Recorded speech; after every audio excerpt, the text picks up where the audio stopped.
Lo primero que vamos a hacer es analizar lo que pasó ayer en esa última sesión por esta semana, porque se va a reanudar el martes que viene del juicio al fiscal general del Estado. Ayer declararon varios testigos, entre ellos Pilar Sánchez Acera, del PSOE, que por entonces trabajaba en la Moncloa, y Juan Lobato, que es el exsecretario general del PSOE en Madrid, que recordemos llevó el famoso correo ante notario. Siguiendo esa sesión estuvo Pedro Jiménez. ¿Qué tal, Pedro? Buenos días. ¿Qué tal? Buenos días. Vamos con lo más relevante que pasó ayer. Después hablaremos de lo que pasó por la mañana, pero lo más importante fue lo que pasó por la tarde en el Supremo, porque era el turno de 3 periodistas que en su día informaron del contenido del correo en el que el abogado de González Amador reconocía que su cliente cometió fraude fiscal. Y fueron importantes esas declaraciones porque los 3 periodistas contaron al tribunal que ellos accedieron al contenido de ese correo antes de que lo hiciera el fiscal general. Por cierto, algo que ya declararon en el proceso, en la instrucción. Es decir, no tuvo en cuenta el juez instructor estas declaraciones, pero lo mismo que dijeron ayer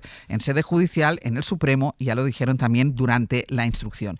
Y ellos, los periodistas, se han convertido en testigos clave por la particularidad del proceso, que ha hecho que en el Supremo se analice lo que implica el trabajo de un periodista, Pedro.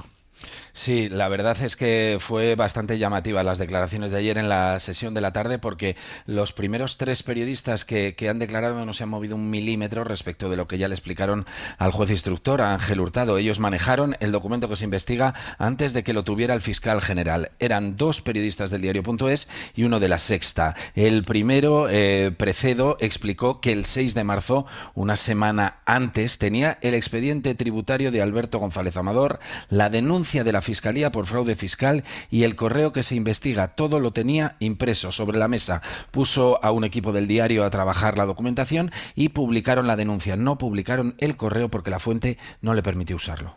No tengo la oportunidad de publicar la imagen porque la fuente me dice que no podemos publicar la imagen. Me lo dice el 6 de marzo y me lo repite durante todo este procedimiento. Porque si yo pudiera publicar la imagen, en el momento en el que Isabel Díaz Ayuso niega toda nuestra información, pongo ahí la imagen y se acaba este cuento.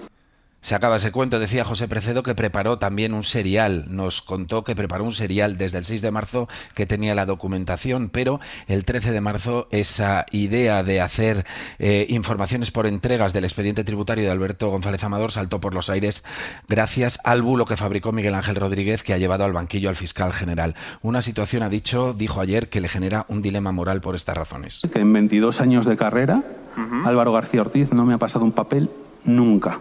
Y nunca es nunca. Y aquí tengo un dilema moral bastante gordo, que tenemos todos los periodistas muchas veces, que es que yo sí sé quién es la fuente de esta historia. La sé. No la voy a decir por secreto profesional. Bueno, una cosa es que no la diga, pero otra cosa es que no nos amenace con que la sabe. Porque... No, yo digo que no amenazo a nadie. Digo que está el dilema moral de que hay una persona a la que se le pide cárcel que yo sé que es inocente porque conozco la fuente, pero no puedo decir mi fuente. Es un dilema moral, no es ninguna amenaza. Por su parte, el periodista de La Sexta ratificó que tenían la primera información que desmentía lo que publicó el diario El Mundo, ya redactada, y esto es importante, Ángeles, a las 9:54, es decir, 5 minutos antes de que recibiera ese documento el fiscal general. El compañero de La Sexta ya tenía redactada la información esa noche del 13 de marzo. Estos 40 minutos después de la noticia del Mundo, ¿es usted el primero que ofrece una versión diferente de los hechos a la que publica El Mundo? Sí, diferente y diametralmente opuesta, con lo cual lo que surgió, y lo recuerdo perfectamente en redes sociales, fue el desconcierto de quién tiene la razón, La Sexta o El Mundo, y creo que el tiempo pues nos ha venido a dar la razón. Pérez Medina tenía confirmado por 3 fuentes distintas esa información, por eso Miguel Ángel Rodríguez mentía cuando difundió que la Fiscalía había ofrecido un pacto al comisionista que se había parado por órdenes de arriba. Teníamos a través de 3 fuentes distintas el contenido de esos correos electrónicos, pudimos reconstruir la secuencia y vimos que no era como se estaba difundiendo, entre otros por parte del jefe de gabinete de la presidenta de la Comunidad de Madrid. La clave ahora está en la credibilidad que el tribunal le dé a estos testimonios, porque si es como la que le dio el instructor, que los despreció, no servirá para nada, pero a todos los que nos dedicamos a este oficio, lo decíamos al principio, Ángeles, esto que escuchamos ayer nos pareció un día más en la oficina, el trabajo normal de un periodista. Declaraciones que llegan después de las de González Amador y Miguel Ángel Rodríguez, que ya saben, intentaron y están desde el principio en eso, en señalar a Moncloa, vinculando al Ejecutivo, vinculando al Gobierno, vinculando directamente a Pedro Sánchez con este caso, aunque los testimonios de ayer por la mañana, Pedro, alejan ese escenario. Sí, son dos titulares los de las declaraciones de Juan Lobato y Pilar Sánchez Acera. El primero, que no saben quién filtró el correo del abogado de Alberto González Amador, en el que reconocía eso de que ciertamente se han cometido 2 delitos fiscales. Pilar Sánchez Acera lo recibió de un periodista, pero no recordaba de quién, porque ya estaba circulando en los medios. Dijo, el pantallazo se lo mandó a Juan Lobato para que lo usara en la Asamblea de Madrid y él quiso saber de dónde salía, pero nadie se lo dijo. Por cierto, Sánchez Acera explicó que era la foto de un documento distinto del que se investiga. En ningún momento recibo ni tengo en mi poder el correo del 2 de febrero que está siendo objeto de investigación. Muy bien. Y lo que recibo es una imagen de un documento distinto. ¿A usted le dijo a alguien que ese pantallazo, esa captura de pantalla o ese archivo provenía de la Fiscalía? Vamos, en absoluto.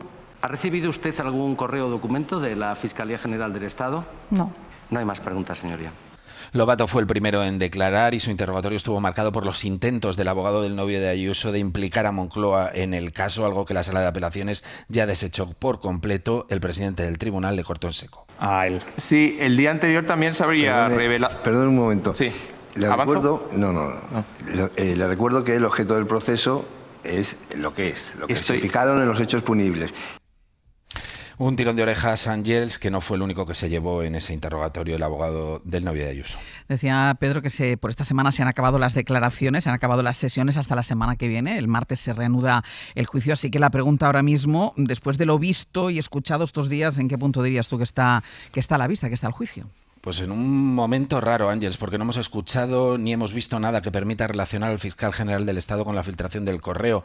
En la sala se ha hablado de suicidios, de campañas orquestadas por la Comunidad de Madrid para extender las sospechas sobre la Fiscalía, de actuaciones del Gobierno para destruir a una rival política como Isabel Díaz Ayuso, de dilemas morales, pero no ha habido un testimonio, una prueba, ni siquiera un indicio que nos lleve a sospechar que Álvaro García Ortiz sea el autor del delito por el que se le está juzgando, que es el de filtrar el correo del abogado de Alberto González Amador. Los esfuerzos de las acusaciones se dirigen a la publicación de la nota de prensa de desmentido de la Fiscalía, que muchos medios sí adelantaron antes de que se enviara a la prensa.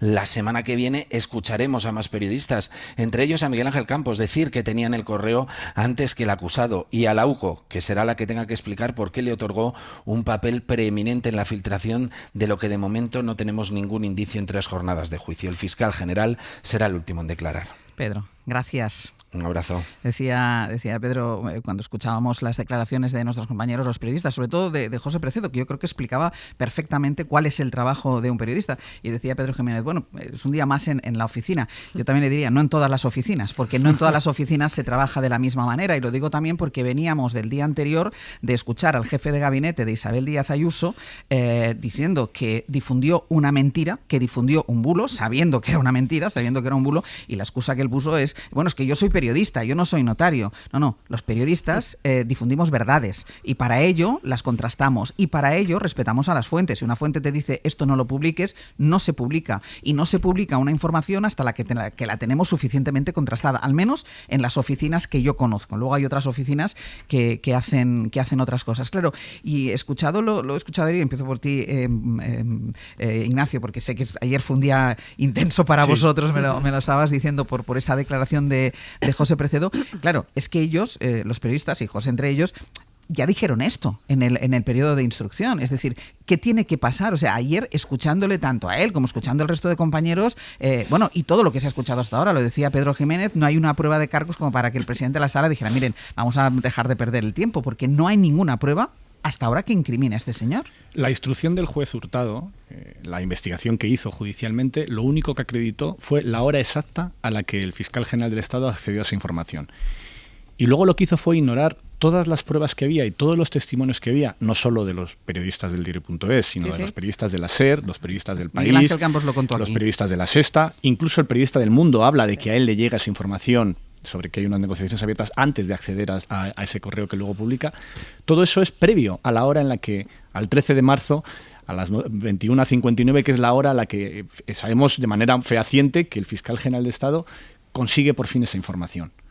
Con lo cual, lo anómalo para mí es que hayamos llegado ya a este punto, que con toda la instrucción, después de todo lo que se sabía en la instrucción, el juez Hurtado decidiese seguir adelante solamente basándose en pruebas que pueden ser indicios, bueno, no sé, que ha borrado el correo, que borró su correo electrónico o que tuvo mucha prisa por conseguir la información. Todo eso es cierto. Pero como ha explicado el fiscal general de Estado, hacía todo eso para publicar una nota de prensa que el propio Tribunal Supremo, cuando decidió investigar esta causa, dijo que eso no era objeto de la investigación, que no era un delito esa nota de prensa. Con lo cual es una situación tremendamente anómala. Porque lo que sabemos en las redacciones que publicamos esa información, lo que sabéis en la SER, lo que sabemos en el diario, lo que saben en El País, lo que saben en La Sexta, es que la fuente no es esa persona que está sentada en el banquillo, que es el fiscal general de Estado. Lo sabemos a ciencia cierta. En otros casos nosotros hablamos de temas con información lateral, con información secundaria. Aquí no, aquí nosotros somos actores principales. Sabemos perfectamente cómo llega esa información, cuándo llega esa información, de qué manera y sobre todo a través de qué persona. Con lo cual, para mí todo esto es un proceso literalmente kafkiano, como el proceso de Kafka. Cristina. Yo creo que si unos guionistas se hubieran planteado hacer una serie con una temática parecida, no hubieran sido capaces de poner encima de la mesa tantos elementos kafkianos, efectivamente, como los que se están sucediendo aquí, uno detrás de otro. Porque no lo olvidemos, todo esto viene de una asunción, de un reconocimiento de un delito fiscal por parte del abogado de la pareja de la señora Ayuso. Yo insisto siempre en recordar esto, porque llega un momento donde ya te pierdes en todo el procedimiento, ¿no? Entonces, sobre todo si lo escuchas ayer a él presentándose como víctima. Efectivamente, él es una víctima que está pensando en irse del país o tener que suicidarse, ¿no? Bueno, todo esto viene de allí y ya toda la historia que sabemos. Al final, la sensación que da es que ya en esta fase que estamos se ha invertido totalmente la carga de la prueba. ¿Qué quiere decir eso? Que más que demostrar la acusación que el fiscal general del Estado es culpable, tiene que demostrar el fiscal general del Estado que es inocente. Lo cual es una enmienda a la totalidad al derecho en democracia, sobre todo al derecho penal. Y en ese sentido ya todo está desquiciado, ¿no? Y todo está absolutamente fuera de juego. Me parece muy interesante la reflexión que hacía José Percedo ayer en el tribunal, diciendo tengo un dilema moral, que por cierto luego el tribunal, o un juez del tribunal le decía algo así como que estaba amenazando. Bueno, pues que no sé dónde vio la amenaza. No era ninguna amenaza. No, es que no era ninguna amenaza. Efectivamente. Y de hecho estaba planteando algo que yo creo que en muchas conversaciones estos días ha salido. Efectivamente hay unos profesionales que dicen, no, yo sé que este señor es inocente, pero yo no puedo decir quién es la persona que a mí me ha filtrado el correo porque tengo una ética, una deontología, unos códigos profesionales que me lo impiden por encima de todo. Por lo tanto, allí, ¿cómo se sustancia esto, ¿no? Y es muy relevante porque en fase de instrucción esto ya pasó, como ya habéis comentado, que los periodistas dijeron, yo lo tenía antes.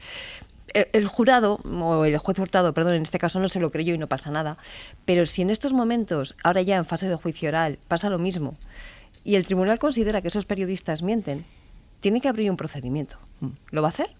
Nos extrañaría mucho a todos, ¿verdad? Que abriera ese procedimiento. No, y luego ese dilema moral... Yo creo que voy contigo, Carlos, que sé que estás conectado. Que es importante. Nosotros no solo tenemos el derecho a proteger nuestras fuentes, tenemos la obligación. Claro. La obligación.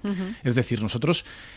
cuando ayer explicamos todo lo que explicamos, cuando ayer Percedo explicó cuándo llega, cómo todo ese tipo de información, ya estamos en el límite de nuestro secreto profesional. Sí. Al decir, al jugar al quién es quién y decir este no ha sido o este ha sido, ya estamos en el límite de nuestro secreto profesional. Y debería bastar cuando explicamos que no es esa persona y que tenemos además, en el caso de otras redacciones también han aportado pruebas de que tenían esa información antes de que la conociera el fiscal general del Estado, con eso debería ser suficiente, claro. Porque no se prueba la inocencia del fiscal general, se debe probar su culpabilidad. Claro, pues por eso decía que se ha invertido la carga de la prueba totalmente. Carlos, que estás ahí. Buenos días. Y no sirve que el compañero diga que no ha sido el fiscal general, eso para eso están los dogmas de la Iglesia, él tampoco puede probarlo, es una opinión más, nada más. No es una opinión, no lo es. No. Bueno, yo creo, Carlos, si me Carlos, y después le podéis contestar. La primera, Carlos. a ver cuántas veces me interrumpen. Venga. Yo creo, para no mí... No nos amenaces, Carlos. Venga. Por favor, Cristina. Que es una broma, es una broma. Ya, hombre, ya, por Dios. Dale, Carlos. Ya, vamos a ver. Yo creo que es una opinión. Yo creo que es una opinión. Que la puede creer o no el tribunal, que por cierto está formado por 7 magistrados y veremos lo que deciden.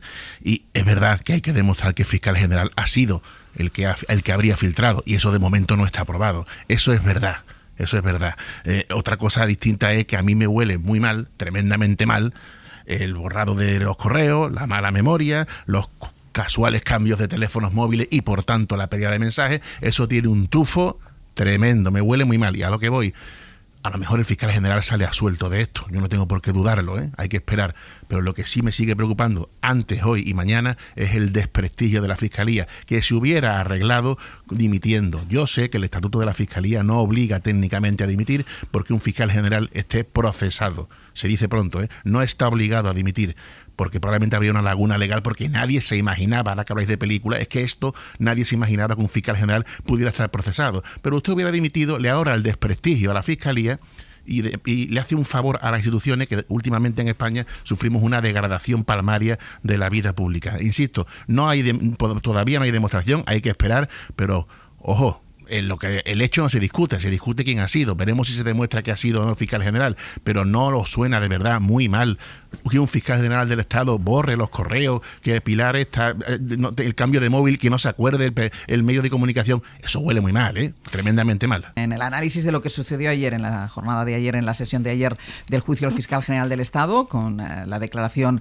de algunos periodistas, el resto declararán la semana que viene, explicando el momento en el que ellos recibieron la filtración y exculpando evidentemente al fiscal general del Estado de manera indirecta, porque reconocieron que la filtración la recibieron antes de que tuviera conocimiento de ese documento el propio fiscal general del Estado. Decía Carlos Navarro-Antolín, y saltaban los dos analistas que están aquí en Madrid. Claro, lo de los periodistas es una opinión. Hombre, una opinión no, es un hecho. Sí, una opinión es decir, por ejemplo, que yo creo que el fiscal general del Estado hizo bien al borrar su correo electrónico, por una razón, porque en ese correo electrónico están todas las investigaciones bajo secreto, incluso las que no debe conocer ni la Guardia Civil, ni la Policía, ni el Supremo. ¿Por qué? Porque ahí están, por ejemplo, los casos de corrupción policial. Y hay varios guardias civiles imputados. ¿Es prudente por parte del fiscal general del Estado borrar todo y garantizar que nada de esto llegue se filtre? Pues sí, yo creo que es prudente. Eso es una opinión. Pero decir, como han hecho no solo los periodistas del diario.es, sino los periodistas de 5 medios distintos, que tuvimos acceso a esa información antes que el fiscal general, es un hecho, salvo que consideres que esos periodistas están mintiendo, que entonces es un delito, es otra cosa distinta. Pero no es una opinión en ningún caso. No es una opinión, porque además, insisto, aquí no hablamos, yo creo que aquí hablamos de lo que sabemos directamente, porque en este caso concreto, en este delito concreto, en este juicio concreto, la clave está en la persona que le pasó a la redacción de la SER, a la de La Sexta y a la del diario.es esa información. Es eso lo que se está investigando, no otra cosa. Y evidentemente, en la redacción de la SER, en la redacción del País, en la redacción de La Sexta y en la del diario.es sabemos perfectamente quién fue. Al menos nuestra fuente, a lo mejor hubo varias, no lo sabemos, pero desde luego yo sé quién fue la fuente que pasó esta información al diario.es y sé a ciencia cierta, no como opinión, que no fue el fiscal general del Estado. Cristina. Sí, voy contigo ahora, Carlos. Cristina. No, en la misma línea, y yo creo, Carlos, que hemos saltado los dos de esta manera, porque estamos en un momento en el que en todo el debate de la desinformación, de los bulos y de todo lo demás, es muy importante que aprendamos a distinguir los hechos ciertos o los hechos, ¿vale?, de las opiniones. Y efectivamente, la opinión es una valoración que tú haces de algo, y tú puedes valorar que algo te parece bien o mal, o que tú crees, haces una suposición y crees, pero luego el hecho es que efectivamente, según dicen estos periodistas, ellos tenían esa información horas antes o días antes de que la tuviera el fiscal general del Estado. Y lo dicen en condición de testigos y con la obligación de decir verdad, Justamente. Y otra cosa es que se puede decir, no, bueno, es que hay alguno que miente. Bueno, eso sería distinto, ¿no? Pero es un hecho. Que sea cierto o que no sea cierto es lo que puede estar en estos momentos sujeto a valoración, pero en ningún momento es una opinión. Y por eso antes decíamos, si los jueces, el tribunal considera que esos periodistas están mintiendo, es decir, que el hecho no es cierto, tendrán que abrir un procedimiento. Cosa que nos extrañaría. A mí por lo menos me extrañaría mucho, ¿no? Por lo tanto, aquí no se trata de una opinión que den esos periodistas diciendo yo creo que esta información yo la tenía. No. O sea, es que es un hecho que ellos constatan, que ellos tienen, que ellos ponen encima de la mesa. Y de ahí un poco la diferenciación, que insisto, creo que es una cuestión clave cuando luego hablamos de desinformación, distinguir lo que son opiniones, que efectivamente la democracia es un régimen de opinión continuo, y la verdad es una cosa muy subjetiva a veces, de lo que son hechos ciertos, son cuestiones objetivas que se pueden Y cuando voy contigo, Carlos, cuando dices que si el juez considera que no dicen verdad, que habrá un procedimiento, hubiera podido pasar ya en el periodo de instrucción. Lo que pasa es que en fase de instrucción no es obligatorio hacerlo. Pero no es obligatorio hacerlo, pero sí es obligatorio decir verdad cuando declaras como testimonio. Carlos. Simplemente voy a cambiar, en vez de opinión, lo dejo en testimonio. No tengo ningún inconveniente. Vale. Probablemente sea más preciso testimonio. Ahí de acuerdo. Eso, y también estoy de acuerdo, que ha dicho Ignacio antes, que son compañeros que se han encontrado al límite de poder decir la fuente. Hace unos meses, aquí en el Hoy por Hoy, abordamos el tema de los sobresueldos en el PP de Sevilla y, bueno, pues el partido se cargó a una persona que a mí no me había dado la información y yo pude decir que no era, pero era un testimonio, entenderme bien. A lo mejor antes he sido impreciso. Era un testimonio, yo no podía decir quién era, pero sí podía decir quién no había sido, pero no me creyeron. Pues a eso es lo que iba simplemente. Por supuesto que está en el límite, pero ahora los 7 magistrados, insisto, 7, se podrán creer o no lo que dice este señor, pero es que ese señor no puede probar tampoco que no fue, como yo tampoco podía probarlo. Lo que podía decir es el testimonio. Os aseguro que no ha sido esta persona. No sirvió de nada, por cierto, pero vamos, eso es lo de menos ahora. Aquí no es una persona, aquí son 5. Sí, pero si yo hablo del testimonio de esta persona, que es de este compañero, que ha dicho que no fue el fiscal general, que no fue ese testimonio, no opinión, testimonio. Ahora le creerán o no. Pero claro, tampoco puede probar él que no fue el fiscal general, simplemente, y tampoco quiero aburrir a los oyentes con una clase de periodismo. Sí, pero que lo que se tiene que probar en el juicio no es si no fue el fiscal general. Ah, no, por supuesto, también lo he dicho antes. Efectivamente. Y también lo he dicho antes. Insisto, es que ayer testificaron varios periodistas y en fase de instrucción de otros medios que irán la próxima semana, irán los periodistas del País y los de la SER. Y en el caso de lo que han dicho estos periodistas es que hay, incluso el periodista del Mundo, que testificó ayer también, contó que él tuvo acceso a otras fuentes previas a que tuviese eso, de que había habido una oferta de conformidad por parte del abogado. Es decir, que es que son medios tan distintos los que explican esto como lo es el País del Mundo, la SER, la Sexta o el Diario.es. Es decir, que no hablamos del testimonio de un periodista, sino de 5 periodistas, bueno, más de 5, porque son varios en varios medios. 5 periodistas de 5 medios distintos los que están diciendo pues algo muy evidente, que es que tuvieron acceso a esa información antes y que además, en algunos casos, como en el caso de los compañeros del País, aportaron conversaciones internas en su chat de WhatsApp donde se veía, donde se demostraba que no es solo un testimonio, sino que había la certeza en esos mensajes que estaban certificados ante notario, las horas a las que se enviaron, que muchísimo antes de que el fiscal general tuviera noticia, porque eso sí que está acreditado, a qué hora lo sabe el fiscal general, en la redacción del País también lo sabían. Y aquí solamente hay una manera de arreglar este problema de las fechas. O tiene una máquina del tiempo el fiscal general del Estado o no pudo ser él. También hay testimonios de compañeros fiscales que han dejado en mal lugar al fiscal general. Claro, que dicen que... Y al final, pero todo consiste Ignacio, al final lo que voy, yo insisto, seré muy pesado en eso, a lo que lamento es el desprestigio del Ministerio Público. ¿Y quién lo inicia? Estás manoseando... ¿Quién lo podía haber evitado? Con una medida como decir, señores, renuncio en este momento y después, si soy absuelto, pues se arbitran los conductos para que vuelva. Eso no ha ocurrido. Yo he defendido que no debería dimitir, pero porque me veo no tiene obligación de dimitir, por supuesto. No, bueno, pero el inocente está procesado, cuidado, no está condenado, está procesado. De todas formas, yo creo que esa medida hubiera sido una cautela buena, saludable y muy recomendable. Y a mí lo que me preocupa es el desprestigio.